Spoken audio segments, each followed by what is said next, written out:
describing the horror of hearing the gunshots, seeing people injured during the chaos. Let's listen now to what they've been telling us this morning.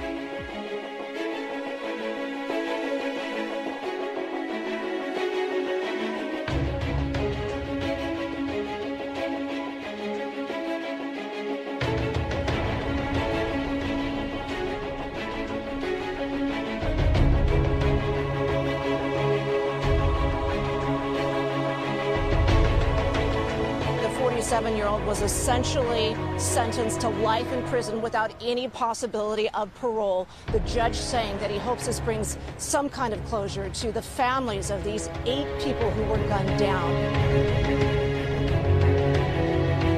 We are at Santa Fe High School, about 30 miles southeast of Houston, the scene of the latest mass shooting in America.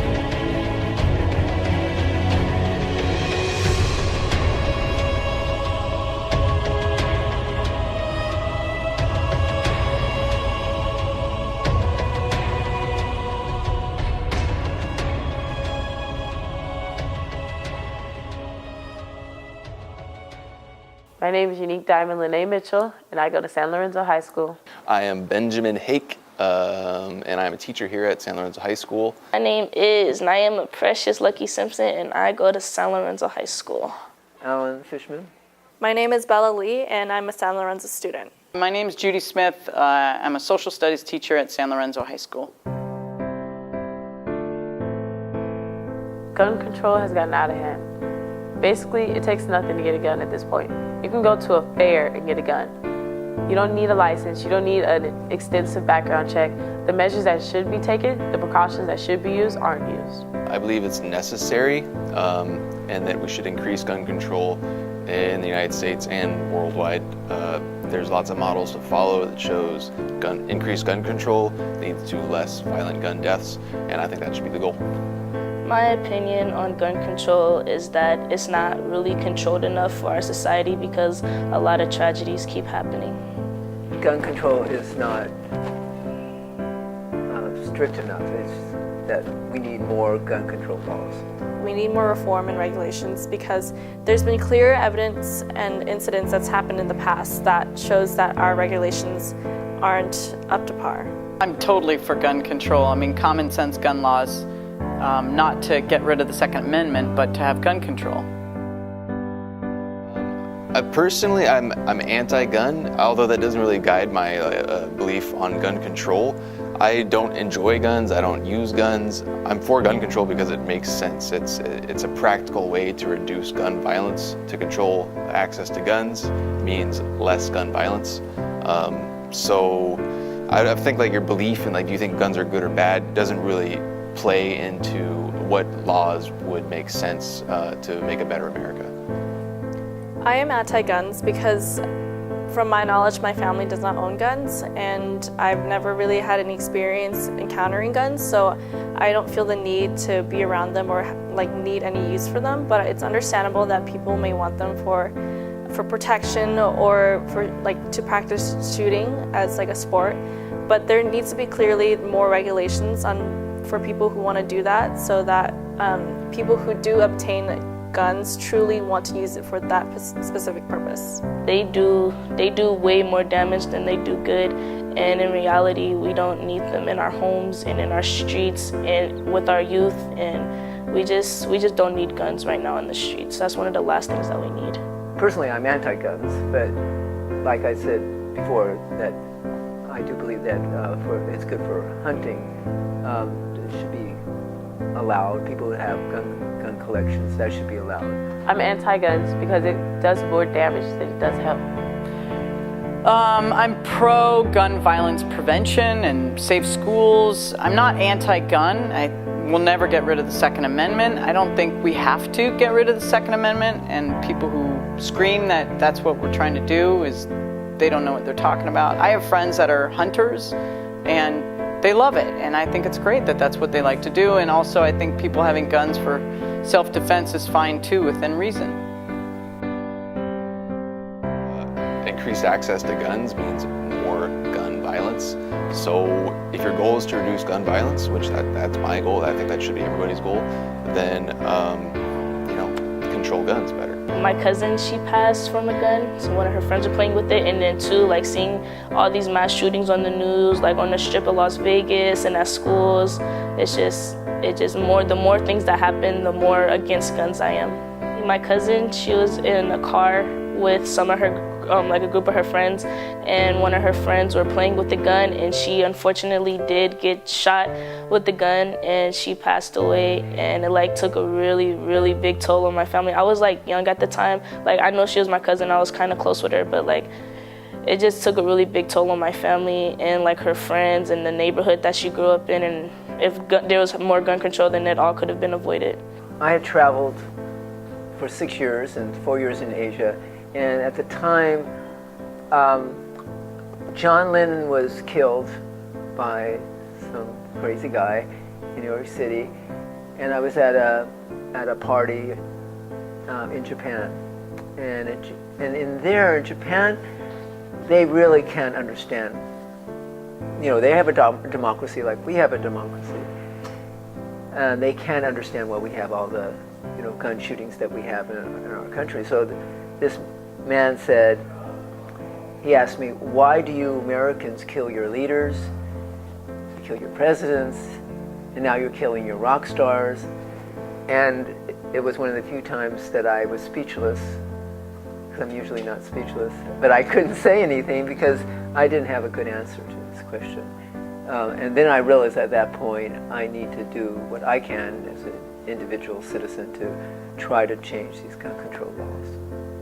Seeing how much gun violence is within Black communities or in communities in general, like that are populated by minorities, is ridiculous at this point.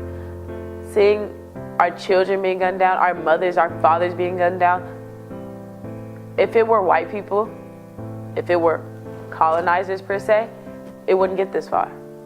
Someone I know had a gun who they thought they could use the right way to protect themselves.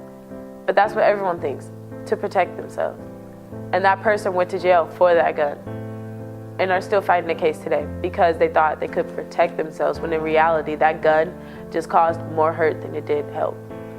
I think life. I also remember like when President Reagan was shot, and that whole story about who did it and why he did it. And the man, James Brady, was someone who was his, I think, press secretary, who got paralyzed in the shooting and then started raising money to try and have more gun control. So just in my own family, we aren't gun owners ourselves. So I think we've always been about gun violence prevention. I think that regardless of whether people with mental health issues are more or less likely to engage in gun violence, there should be laws that restrict everyone's access to guns, because that might be part of the problem, but that's a small part of the problem. The problem is this big, that might be a small part of it, but we need to address the entire problem. Yes, we need more mental health, but if these people had, like in Japan, they have access to knives, and so mentally ill people use knives, and so not as many people die from knife wounds. Mental health is a very small part or factor, because you can't particularly, refer or think about or consider mental health as the main issue when it comes to gun control, because there's so many different people and there's a lot of different reasonings behind gun violence. Everyone kind of has an idea that guns bring violence and they bring danger, so people understand what guns do. I think it plays a huge part in gun violence because America in general is not looking for the mental stability of the person who's buying that gun. They're looking for, do you have the money for this gun? And that's it. It's easier to choose a scapegoat than to solve the problem.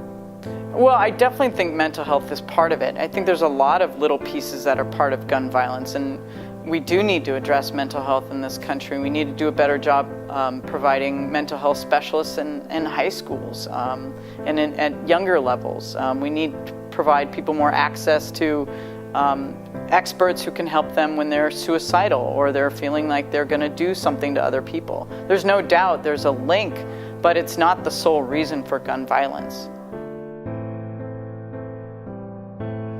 Well, so as a teacher, my biggest experience with that would be just fear from the students. I mean, you can see when we talk about it in class, students are scared when they hear this stuff in the news, and then we have like a fire alarm drill or something. Like that's the first, you can see that's the first thing that comes to a lot of students' minds, and they sort of tighten up and look around, and they're asking what's going on. And that shouldn't be, like, students should not be fearful at school, right? That's I think that's one of our main jobs as teachers, as administrators, is to protect and make the students feel comfortable. How can people learn if they're fearful? Also, there's the idea of arming teachers that may or may not affect me in the future. I mean, I personally would never want to do that, and I wouldn't want any other teachers here to do that, regardless of their capabilities with a weapon. I wouldn't want them to be put in that situation. So hopefully that doesn't come to affect me personally. There needs to be a reoccurring checkup or update on people who want to have guns. Yes, the gun policy has personally affected me, because if there were stronger rules to getting a gun and more restraints against it, then my cousin probably would still be here today. They need to have more background checks. They need to have thorough background checks. They need to, the people who live with them, they need to check everything. Honestly, I don't even feel like people even need to get guns, but if you are gonna be able to get guns, then it needs to be a thorough check, mental health and everything. Gun violence has affected me in a way that in a city where my brothers go to school, there was a student around the same age who brought guns to the school and planned on shooting up that school. Thankfully, the school didn't take it as a joke, and they took it as a serious matter and stopped the person beforehand. But what if they didn't? Why is it that I can't be comfortable with my brothers going to school? Personally affected me only in the ways of having legitimate fears of what would happen if something happened here at San Lorenzo High School. We're all so vulnerable, or to my children in their schools. Having nightmares about that sort of thing, or my child, even last night, I had to get in bed with her at 1 a.m. because she's fearing someone coming in the house with a gun. So, that nightmare, the real nightmare is out there for real families and communities, but there's the fear that that's going to happen here too. And so we need to do something about it. We can't let it stay the status quo.